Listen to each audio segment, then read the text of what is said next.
Hello friends and students. Today we are going to study about median, which is an important topic in the syllabus of statistics. That means median is an important items or topic in statistics. So we are going to study about median. What is median or how to find out median in different series. Okay, median जिसे हम लोग हिंदी में माध्यिका कहते हैं. ये माध्यिका जिसका मतलब होता है मध्य में, मतलब बीच में. तो किसी भी डेटा सीरीज है, डेटा सीरीज के में बहुत सारे डिफरेंट आइटम्स होते हैं, तो उसको सर्टेन ऑर्डर में सजा के अरेंज करके और उसके सबसे मिडिल में जो टर्म जो आइटम आते हैं जो सबको रिप्रेजेंट करते हैं, तो वही आइटम वही जो वैल्यू होता है वो उसको हम लोग माध्यिका या मीडियन कहते हैं. या अगर आप ऐसे कहें इंग्लिश में, the value of an item, that means the value of the items in a series which is arranged in is ascending or descending order, then it is called median. That means the middle value of item in a series that arranged in ascending or descending order or in certain order, then it is called median.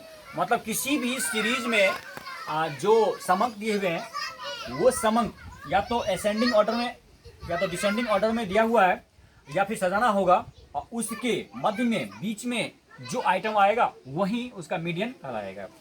तो इसको हम example लेकर के समझेंगे और अच्छे तरीके से.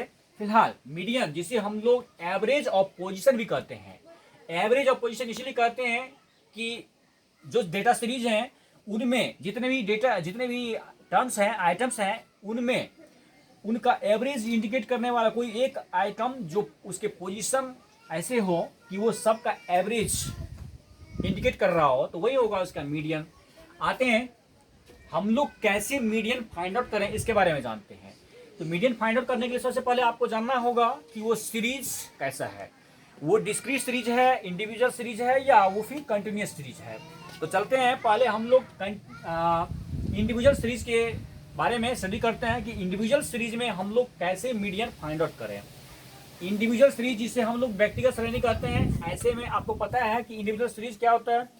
ऐसे सीरीज जिसमें सिर्फ और सिर्फ टर्म्स होते हैं, वैल्यू होते हैं, और सर्टेन वैल्यू होते हैं और उनका कोई भी फ्रीक्वेंसी नहीं होता है.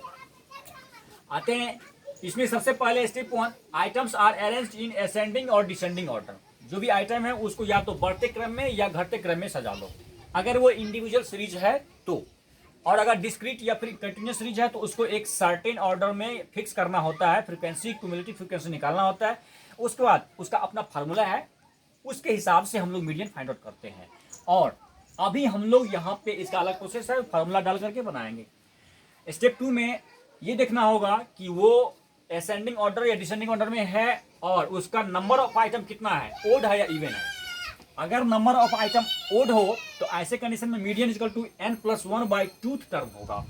n+1/2 माने जितने भी नंबर हैं उसमें 1 प्लस करके डिवाइडेड बाय 2 कर लो, और जितने भी आएंगे उतने नंबर का टर्म आपका वैल्यू जो होगा वो मीडियन होगा.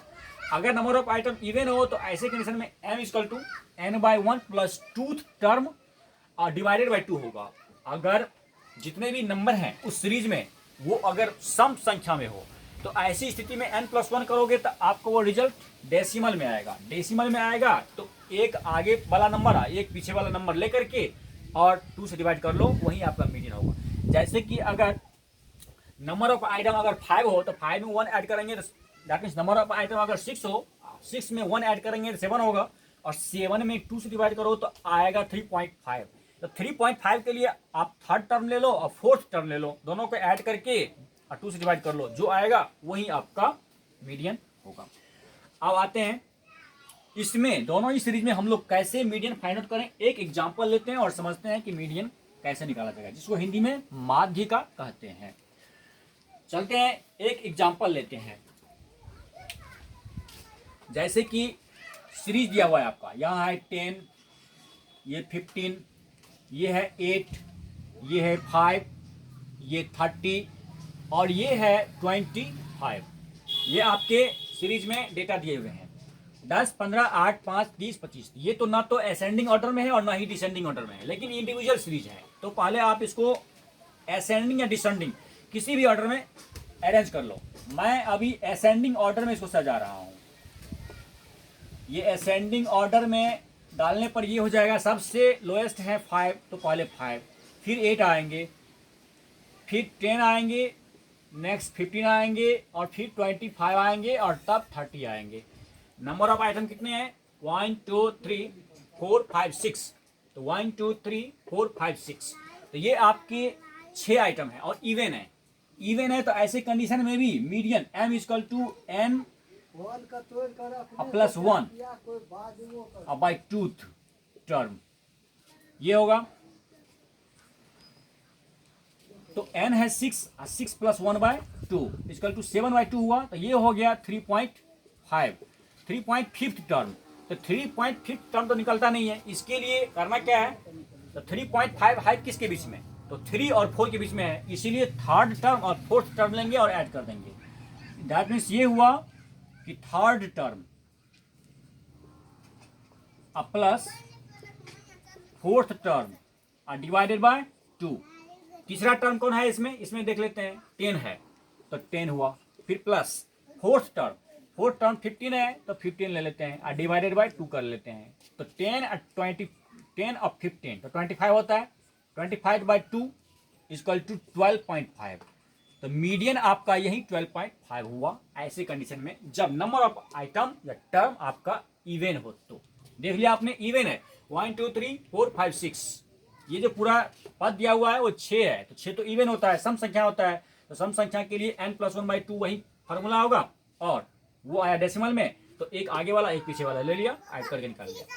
यहीं पे अगर हम कंडीशन चेंज करते हैं, एक और नंबर डालते हैं, सपोज करते हैं यहाँ पे 6 था, तो अब ये नंबर ऑफ आइटम जो है आपके हो गए 7, वहाँ 6 आया, तो असेंडिंग ऑर्डर में सजाने पर यहाँ भी आपका 6 आएगा। ऐसी स्थिति में अगर आप मीडियन निकालते हो, तो मीडियन m इक्वल टू होगा, वही फार्मूला आएगा, n plus 1 by twoth term. तो n तो आपका यहाँ पे कितना निकलेगा? अगर एक और डाले तो n इक्वल टू हो गया 7, पहले 6 था, अब 7 हुआ, 1 2 3 4 5 6 7। तो आते हैं, यहाँ हो गया 7 प्लस 1 बाय आपका n हो गया 7, तो 7 plus 1 by 2 equal to 8 by 2। तो फोर्थ टर्म कितने होंगे? 1 2 3 4 10, तो यहाँ होगा 10। तो ये हुए आपके 10 जो यहाँ मीडियन हुआ। अगर नंबर ऑफ आइटम 7 यहाँ पे, मतलब एक और बढ़ गया, तो ऐसे कैसे? अगर इवन नंबर हो तो ऐसे निकलेंगे, और ओड नंबर हो, टर्म हो, तो ऐसे निकलेंगे। ये हुआ मीडियन इंडिविजुअल सीरीज के। अब आगे नेक्स्ट क्लास में हम लोग डिस्क्रीट सीरीज में कैसे मीडियन फाइंड आउट करते हैं, उसका अपना फार्मूला है, उसका प्रोसेस है, स्टडी करेंगे। तब तक के लिए इसका आप स्टडी करो, प्रॉब्लम हो तो पूछ सकते हो। Okay, bye.